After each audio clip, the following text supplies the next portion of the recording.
আসসালামু আলাইকুম। রাজকীয় স্বাদের পাটিসাপটা পিঠা তৈরি করতে যা যা লাগবে, একটা প্যান গরম করে দিয়ে দিচ্ছি 2 টেবিল চামচ পরিমাণ ঘি।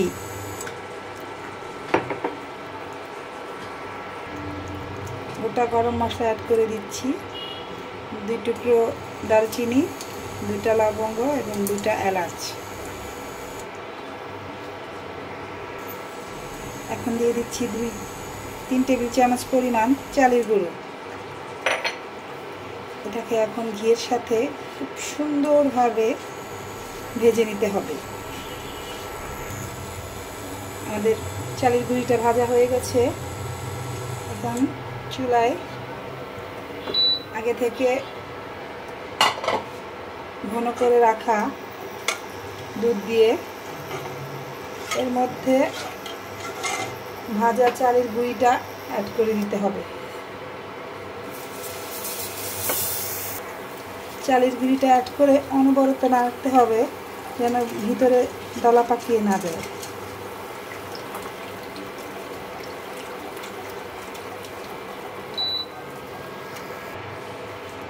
এখন এর সাথে অ্যাড করে দিচ্ছি 1/2 কাপ পরিমাণ কনডেন্স মিল্ক। দিয়ে দিচ্ছি 1 চিমটি পরিমাণ লবণ।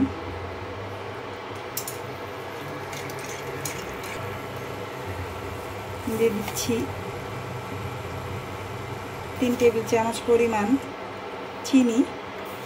এখানে চিনিটা অপশনাল, কারণ কনডেন্স মিল্কে অনেক মিষ্টি থাকে। যেহেতু আমি মিষ্টিটা একটু বেশি পছন্দ করি, এই জন্য আমি চিনি অ্যাড করে দিয়েছি। আমাদের হালুয়াটা প্রায় তৈরি হয়ে গেছে।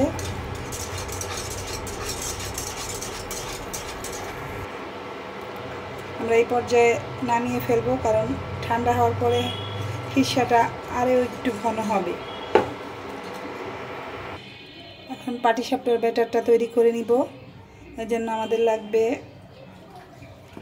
1 কাপ চালের গুঁড়া, 1/2 কাপ ময়দা। চালের গুঁড়ির সাথে ময়দাটা অ্যাড করলে পিঠাটা অনেক সফট হয়। দিয়ে দিচ্ছি 1/3 কাপ পরিমাণ গুঁড়ো দুধ, 1/2 চা চামচ পরিমাণ লবণ। অ্যাড করে দিচ্ছি আগে থেকে জাল করে রাখা লিকুইড গুড়।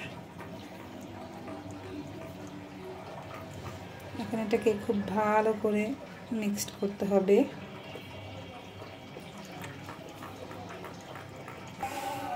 যে পাত্রে ব্যাটারটা গোলাতে নিয়েছিলাম, পাত্রটা একটু ছোট হয়ে গেছে, এজন্য চেঞ্জ করে নিলাম।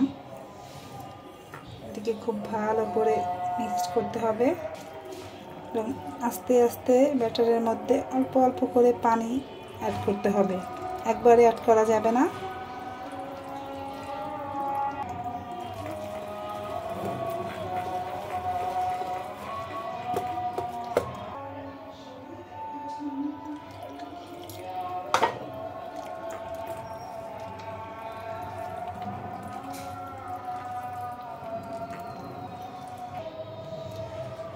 চামচ ঘি অ্যাড করে দিচ্ছি যেন ব্যাটারটা প্যানের গায়ে লেগে না যায়। ব্যাটারটাকে খুব ভালো করে মিক্স করতে হবে যেন ভিতরে কোনো দলা পাকিয়ে না থাকে। আমি দেখিয়ে দিচ্ছি, আর ব্যাটারের ঘনত্বটা ঠিক এরকম হবে।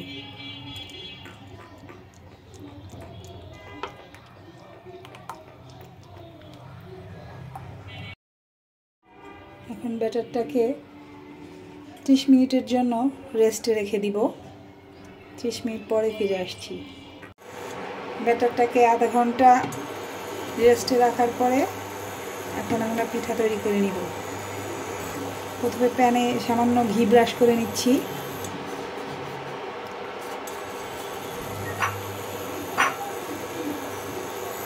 একটা মেজারমেন্ট কাপের মাপ নিয়ে নিচ্ছি যেন সবগুলো পিঠা সমান হয়।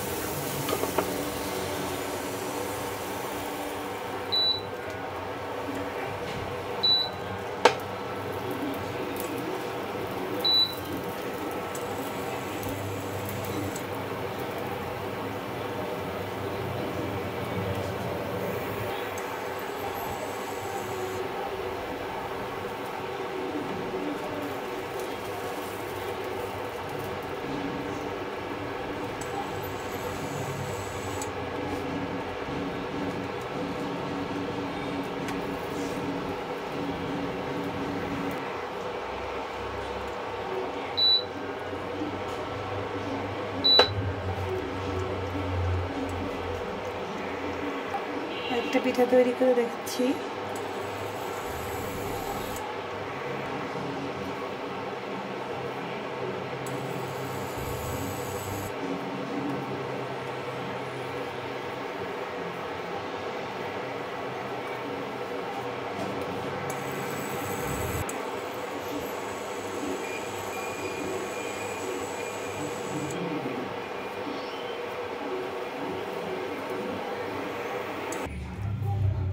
তৈরি হয়ে গেল আমার রাজকীয় স্বাদের পাটিসাপটা পিঠা। আপনারা বাসায় একবার হলেও ট্রাই করবেন, ভীষণ মজাদার।